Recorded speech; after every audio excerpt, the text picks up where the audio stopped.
Malam ni mamat COVID tu tak ada. Mamat COVID tu tak masuk lagi. Celaka tu mamat COVID tu. Semoga Angsyah dimurahkan rezeki. InsyaAllah kita semua murah rezeki. Kita semua dimurahkan rezeki malam ni.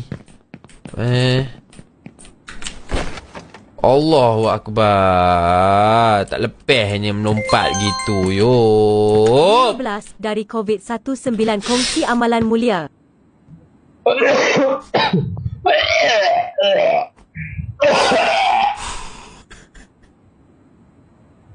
Aku baru je cakap lah cilaka. Sumpah lah. Aku baru je cakap doh. Dari boyfriend Syah. Tadi Cikgu Azmi nak hantar saya balik app yang Syepeli buat. Maksudnya memang ada lah kan. Memang ada. Memang ada. Cuma dia tengah pending kan tadi kan. Memang lanat betul lah orang. Selamat hadir ke rumah 8 tat. Dari COVID-19 kongsi amalan mulia.